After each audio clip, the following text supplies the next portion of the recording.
మొదటి 3 వచనాల్లోనే మనం ఆయన్ని గమనించినట్లయితే ఈ యొక్క సువార్తకు రాసిన వచనాల్ని ఆదియందు వాక్యం ఉండేను, వాక్యము దేవుని వద్ద ఉండేను, వాక్యము దేవుడే ఉండేను. ఆది కాండంలో కూడా మనం చూస్తాం. ఆదియందు ఆకాశాన్ని అన్నిటినీ ఆయన సృజించిన విషయాన్ని మనం కానీ గమనిస్తే వాక్ ద్వారా సృష్టించినట్టుగా మనం చూస్తాము. ఆ వాక్కే ఏమైంది అని అంటున్నాడు అంటే దేవుని యొక్క వాక్యమే మన మధ్యలోనికి వచ్చాడు. ఆయన రావడానికి కారణం ఏంటి అని అంటే ఆయన ఒక గొప్ప ప్రణాళిక. ఆ ప్రణాళికలో మానవ యొక్క జాతి అంతటిని ఆయన రక్షించుకోవాలని, లేకపోతే ఆయనతో దేవునితో మానవులు సహవాసం చేయాలని ఆయన ఏర్పాటు, ఆయన ప్రణాళిక బైబిల్ గ్రంథం అంతటిలో మూలం అదే. అంతకించిన ఇంకా వేరే సారాంశమేమి కూడా బైబిల్లో మనం చూడం. మిగిలినంతా కూడా ఆయన ప్రజల్ని ఎలా నడిపించాడు, ఎలాగ ఆయనకి రాజ్యాన్ని ఇచ్చాడు, ఎలాగ వాళ్ళని కాపాడాడు, ఆయన ఏర్పాటు చేసుకున్న జనాంగాన్ని ఎలాగ చేయబోతున్నాడు, వీటన్నిటినీ ఫిజికల్ గా ఇజ్రాయేలుని ఆయన ఏర్పాటు చేసుకున్న జనాంగాన్ని గురించి చెప్పిన వాటిలన్నిటికంటే శ్రేష్టంగా దేవుని యొక్క ప్రణాళిక అబ్రహాంకి 12వ అధ్యాయం ఆది కాండంలో 3వ వచనంలో మనం చూస్తాం. దీన్ని బట్టి సర్వలోకంలో ఉంటున్న జనాంగాలన్నీ కూడా, వంశావళులన్నీ కూడా ఆశీర్వదించబడుతూ ఉంటారు.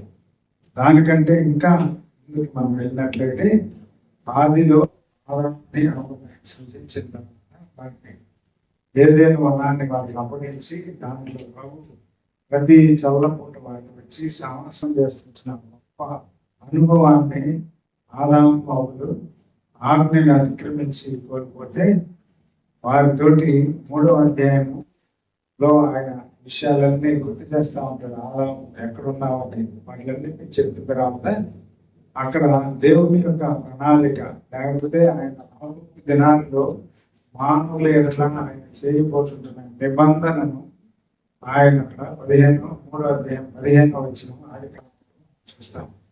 ఆ స్త్రీ ద్వారా ఆయన భూమిలోనికి వస్తాడని, భూమి మీదకి వస్తాడని, మానవుడిగా వస్తాడని, మానవుల్ని రక్షించడానికి ఆయన సర్వలోక మానవుల కొరకు ఆయన బలైపోతాడని అక్కడ రాయబడినట్లుగా మనం చూస్తాం. 3వ అధ్యాయం 15వ వచనంలో ఈ ప్రణాళిక అంతటినీ మనం జ్ఞాపకం చేసుకుంటే యోహాను భక్తుడు దాని గురించి గుర్తు చేస్తూ దేవుడు ఆదిలో వాక్యమై ఉన్నాడు, ఆ వాక్యము దేవుని దగ్గరే ఉంది, ఆయన కృపాశక్తి సంపూర్ణుడుగా మన వద్దకు శరీరధారిగా వచ్చాడు అని 14వ వచనం యోహాను సువార్త 1వ అధ్యాయంలోనే మనం చూస్తాం. ఆయన రక్తం వలనైన దానిని బట్టి కాక ఆయన కృపాశక్తి సంపూర్ణుడుగా మన మధ్య నివసించను, తండ్రి వలన కలిగిన అద్వితీయ కుమారుని మహిమ వల్లే మనము ఆయన మహిమను కనుగొంటిని అని. కాబట్టి కృపాసత్య సంపూర్ణుడుగా ఆయన శరీరం దానిగా మన మధ్యలోనికి వచ్చాడు. కారణం ఏంటి అని అంటే మనం చేసిన పాపాలని పరిహరించడానికి భూమి మీద, లేకపోతే సర్వలోకంలో కానీ మనకి దేవుడు తప్ప ఇంకెవరు కూడా లేరు. దేవుడు ఎలాగా మనం ఆయన దగ్గరికి వెళ్తాము అని అంటే పాత నిబంధనలో ఆయన వారికి ఇచ్చిన నిబంధన ప్రకారం వాళ్ళు ఎలాగ పరిశుద్ధ స్థలంలో ప్రవేశించాలా, అలానే అతి పరిశుద్ధ స్థలానికి ఎవరు వెళ్ళాలా, వాళ్ళు పరిశుద్ధ స్థలంలో ప్రవేశించి ఆయన్ని ఆరాధించాలి అని అంటే వారి పక్షంగా ఏం చేయాలా అనే విషయాలన్నీ కూడా ఆయన మోషే ద్వారా ధర్మశాస్త్రంలో రాయించినవన్నీ కూడా మనకి తెలిసిన సందర్భాలే.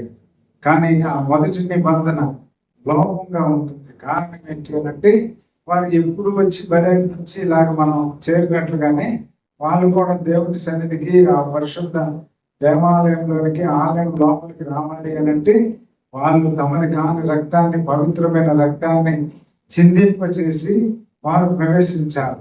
కానీ నూతన నిబంధన ప్రభువైన యేసుక్రీస్తు ద్వారా మనకు అనుగ్రహించబడింది ఏంటి అని మనం కానీ జ్ఞాపకం చేసుకుంటే, ఆయనే మన కొరకు బలిగా అర్పించడానికి భూమి మీదకి శరీరధారిగా వచ్చాడు అని యోహాను భక్తుడు ఈ అధ్యాయంలో మనం రాసినట్లుగా మనం చూస్తూ ఉన్నాం.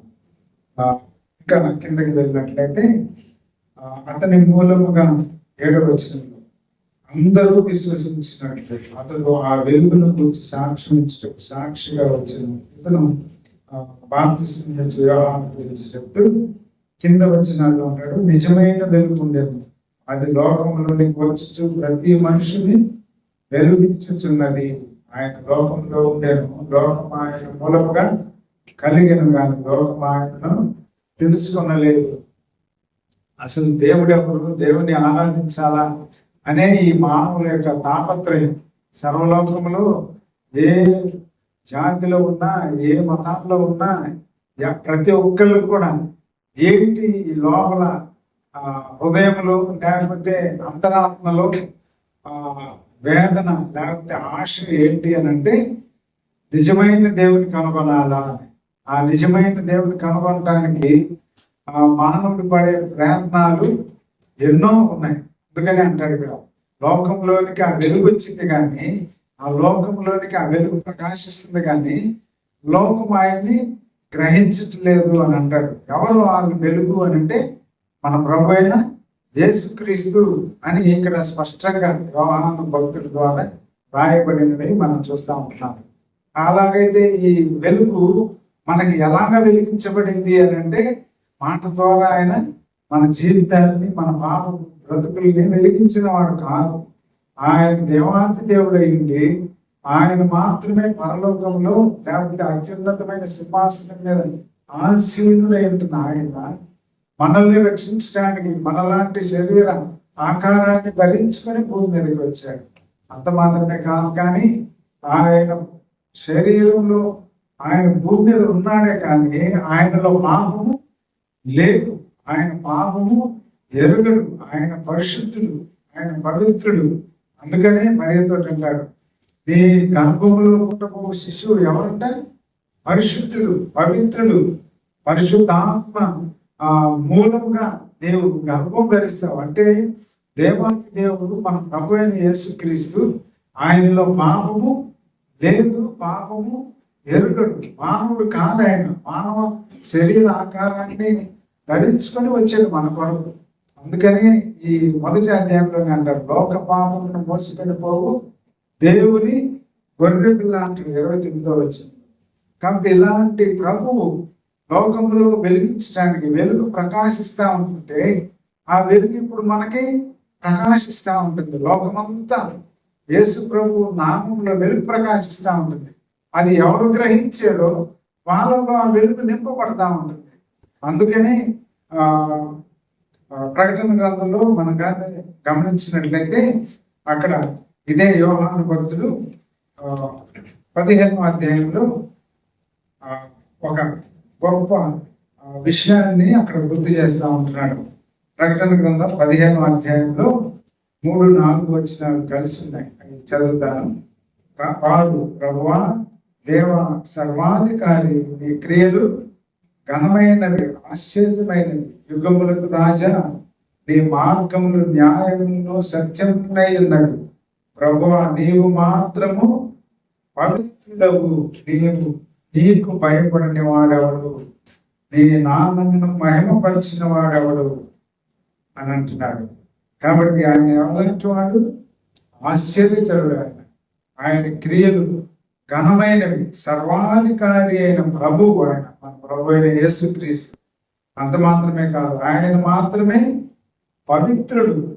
కాబట్టి పవిత్రుడు పరిశుద్ధులను లేకపోతే పాపులను పవిత్రులుగా చేయటానికి ఆయన తన రక్తాన్ని కాల్చి మనల్ని పరిశుద్ధులుగా చేశాడు. కాబట్టి మనం ఈ ఉదయకాల సమయంలో కూడా ఆయన్ని ఆరాధించడానికి మనం చేరడానికి కారణం ఏంటంటే, మనల్ని కూడా ఆయన తన రక్తధారం ద్వారా మనల్ని కొన్నాడు. ఆయన రక్తధారంలో మనం ఎప్పుడైతే ఒప్పుకున్నామో, ఎప్పుడైతే ఆయన ఎందుకు మనం విశ్వసించామో, ఆయనకి మన హృదయాన్ని సమర్పించాము. దాని ద్వారా ప్రభు ఏం చేశాడు? మనల్ని తన కుమారులుగా చేసుకున్నాడు. ఎలా చేసుకున్నాడు అనేది అపోస్తలుడైన పౌలు ఎఫెసీయులకు రాసిన పత్రికలో అక్కడ ఒక మాట చెప్తా ఉంటున్నాడు. 1వ అధ్యాయం ఎఫెసీ పత్రికలో 6వ వచనాన్ని నేను చదువుతాను. యేసు క్రీస్తు ద్వారా తనకు కుమారులుగా స్వీకరించుటకై మనలను ముందుగా తన కోసం నిర్ణయించుకుని మనము తన ఎదుట పరిశుద్ధులమును నిర్దోషులమునై ఉండవాలని జగత్తు పునాది వేయబడక మునిపే ప్రేమ చేత ఆయన క్రీస్తులో మనలను ఏర్పరచుకునేను. ఎప్పుడు ఏర్పాటు చేసుకున్నాడు? జగత్తు పునాది వేయబడక మునిపే ఆయన ప్రేమ చేత మనల్ని ఏర్పాటు చేసుకున్నాడు. మనం వాటిని ఎలాగో ఇది సాధ్యమవుతుంది, ఇది దేవుడు ఈ విధంగా చెప్తున్నది ఎలాగా మనం అర్థం చేసుకోవాలా అని అంటే, మనకి దేవుడు మనకిచ్చిన జ్ఞానం, లేకపోతే ఈ భూమి మీద మనం జీవిస్తున్న ఈ జీవితంలో మనం కూడా ఈ దినాల్లో ఎలా ఉంటుందంటే, ఒక నివాసాన్ని ఏర్పాటు చేసుకోవాలంటే ఒక ప్లాన్ అనేది తప్పనిసరి. ఆ ప్లాన్ మళ్ళీ ఎవరు అప్రూవల్ చేయాలా? గవర్నమెంట్ అప్రూవల్ చేయాలి, ప్రభుత్వం అప్రూవల్ చేసిన తర్వాతే ఆ యొక్క కన్స్ట్రక్షన్ ని స్టార్ట్ చేసి అదంతా పూర్తి అయిపోయిన తర్వాత దాంట్లో నివాసానికి మనం ఇప్పుడు చేరుతాం. అంతేగాని ఒక ప్లాన్ చేసుకునేసి ఈ గది ఇక్కడ ఉంది అని అక్కడ ఐడియల్ గా వెళ్ళి మనమేమి నివసించాం. మానవుడికి ముందుగానే అంటే ఆయన యొక్క జగత్తు పునాది వేయబడక ముందే క్రీస్తులో మనల్ని ఏర్పాటు చేసుకున్నాడు అనే ప్రశ్న వేయటానికి మనం యోగ్యులం కాదు. కారణం ఏంటంటే ఆయన కార్యాలు అలాంటివి. మనకి ముందు మనమే అలాంటివి చేస్తూ లిటరల్ గా మనం ఇలాంటి నివాసాల్లో నివసించడానికి మనం ఎలాగా ప్రణాళికలు కలిగి ఉంటున్నామో, దేవుని యొక్క ప్రణాళికలు కూడా జగత్తు పునాది వేయబడక మునిపే ఆయన ప్రభు అయిన యేసుక్రీస్తులో మనల్ని ఏర్పాటు చేసుకున్నాడు. కాబట్టి ఇలాంటి గొప్ప దేవుని ఉదయకాల సమయంలో మనం ఆరాధించడానికి మనం చేయగలం. రక్షించబడ్డాం, పాపం జీవితాన్ని నుంచి విడిపించబడ్డాం, ఆయన బిడ్డలుగా కొనసాగుతా ఉంటున్నాం.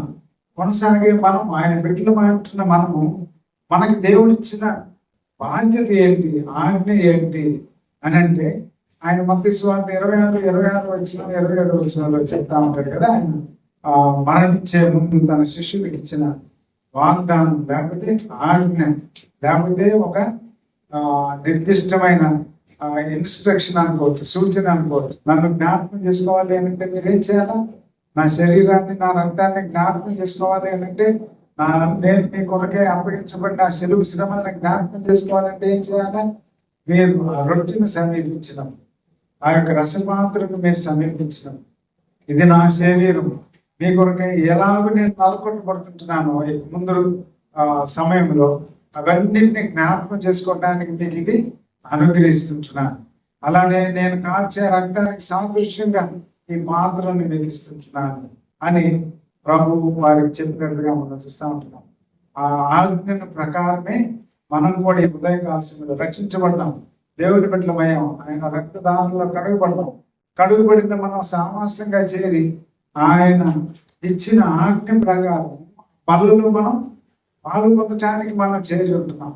ఆ బల్లలో మనం ఆ రొట్టె రసాన్ని తీసుకుంటా ఉన్నప్పుడు ఆయన శిలువ శ్రమల్ని, ఆయన శరీరం పొందిన గాయాలు, ఆయన స్వరూపమైన సొగసైన లేనివాటిగా మార్చబడిన ఆ ప్రవచన గ్రంథపు మాటలు నెరవేర్చబడిన విషయాలన్నింటినీ మనం జ్ఞాపకం చేసుకొని ప్రభు బలలో మనం పాలు పొందవలసిన వారు అంటున్నాం. చివరిగా ఒక వచనాన్ని నేను చదివి ప్రభు బలలోని సాగిపోదాం. ఇదే ప్రకటన గ్రంథం 21వ అధ్యాయంలో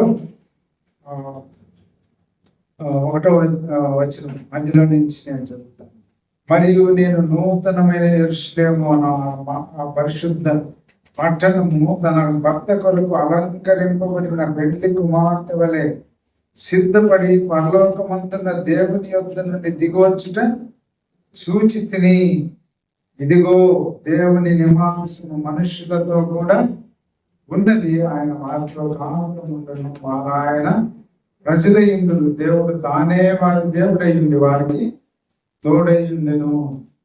ఎంత గొప్ప ప్లాన్ ఆయన చెప్తా ఉంటున్నాడు అంటే, నూతన ఆకాశం, నూతన భూమి, నూతన సృష్టి. ఈ భూమి, ఈ యొక్క ఆకాశం ఇదంతా గతించిపోతుంది. పంచభూతములు మహావేంద్రంతో లయమైపోతాయి.